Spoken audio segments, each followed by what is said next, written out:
Alrighty, good afternoon, YouTube. This is H0 here, back with another quick movie review. This one is kind of one of my favorites. One of my favorite Will Smith movies, also, even though I have a few other ones. But this is the one I really believe he did a very good job at his performance. This was I Am Legend, and it's another somewhat zombie tale, even though I'm controversially saying that, or you could say post-apocalyptic film. So, this movie's about a guy named Robert Neville who helped create a antibiotic virus or something like that to combat cancer. And as a side effect, it turned everybody into a vampiric zombified state. I think the virus is called crippling virus in the movie. It's very, very odd. My explanations, of course, is jumping all over the place. And plus, I just woke up, so I'm trying to reincorporate my words. Pretty much, the cure for the cancer is what caused the viral outbreak. And, a lot of people had got infected really, really quickly. And I can't believe it just did that. But beside that, it really like the Walking Dead property and other decent zombie tales. It's a good balance between who the character is versus him just a whole run and gun shoot 'em up zombie kind of flick. He is pretty much the whole main character, or his story, if you want to call it. There's another character that appears around in the movie, but the brilliant thing I pretty much want to, state right after me just stating that little piece of story is that the real fear of the movie, cinematic wise, there's no music. There's like one Bob Marley song that plays throughout, but when those scenes where he's outside, you can really hear like the whole environment, and it's kind of daunting of how creepy that really is. I think The Walking Dead has its moments of doing it as well, but of course they do play music at times. But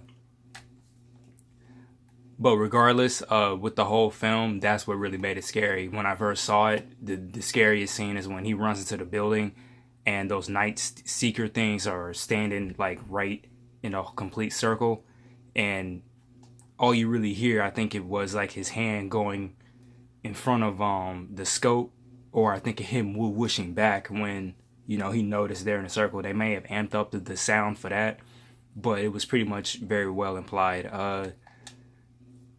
The good thing, what I did like about this, Will Smith, he did talk to a lot of people who were like in isolation confinement, and many people who watched the movie, I know some of the people at my age at the time, they thought it was kind of odd and dumb how he put up the mannequins and he was only taking like one DVD at a time and all that other stuff. But I was like thinking about it now, it was really to maintain his sanity. If you see the movie with Tom Hanks, Castaway, he pretty much did the same thing with Wilson. I really think it's a good and effective way. And even a lot of another good zombie post-apocalyptic source was even saying maintaining your sanity, is the next important thing, possibly, next to having a toothbrush and maintaining every other thing on the list. Because if you're insane, you're going to make, irrational, decisions, and, you're really not going to live that long. One simple mistake could have been avoided. If only you had, sat there and thought about it. Hold on, someone's coming up the stairs. They're gonna interrupt my video. Okay, it's my brother. Never mind. Oh, he might be knocking one day to just do it on purpose as a troll. But pretty much this movie is really good. Will Smith, he puts on a very, very good performance in this, and next to Ali and Enemy of the State, which are my other top favorite movies, he makes it believable that he is the last man on earth. Another thing about this movie, there was actually originally a graphic novel and a basic novel, and it's really with the same character, but of course his race is changed in that, and some of his other characteristics are changed. I think in the book he wasn't much of a military scientist or scientist, whatever you want to call it. He was just an average guy, living in the apocalypse, and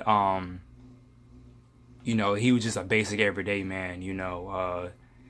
To be honest, now I think about, I really want to read the graphic novel or the book, and of course, 1973's Omega Man with Charles Heston. At least I believe that's the year. Don't quote me on that. But the original one was called Omega Man, which is also a classic in itself. I haven't really seen it, but I do like Charles Heston. You can't go wrong with the original Planet of the Apes. But, this to me seemed like it was a reboot of the series. Even right here with the icon is highlighted on with animated comics, it really had a different perspective of the whole virus.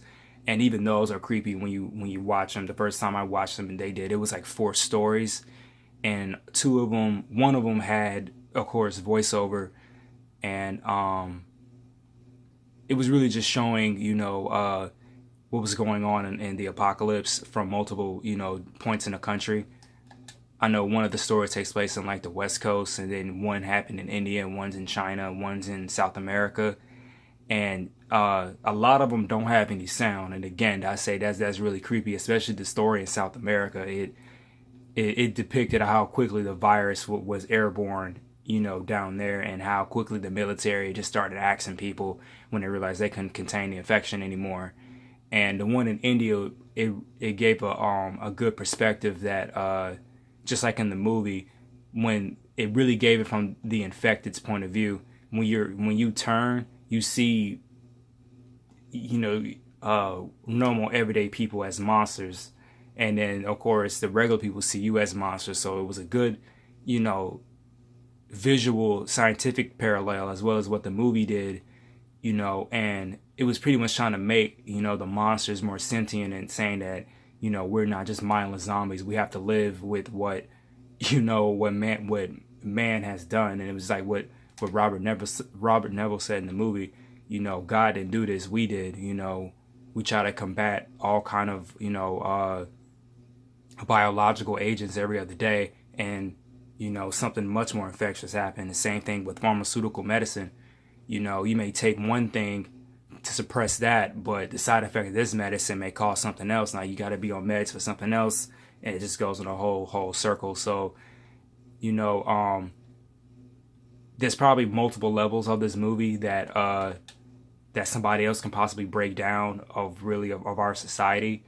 And this was around the time when post-apocalyptic movies were really flooding and coming out, especially the whole zombie genre.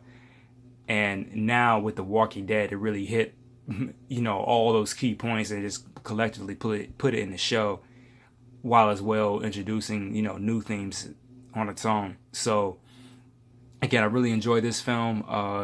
It just sucks that, they were supposed to make a sequel, and they never did. And on top of that, this movie has multiple endings. I'm not really going to spoil, what happens, because I think everybody knows by now. But just go online. They have multiple endings for this movie. And one of them is a really good, happy one. But I think they went with the original one because, it was really the title of the film. And even what the Alice character was saying, it really was his legacy, his legend. And that's pretty much all I have to say about this. We could talk about it in the comment section, and talk to you guys on the next one. Peace.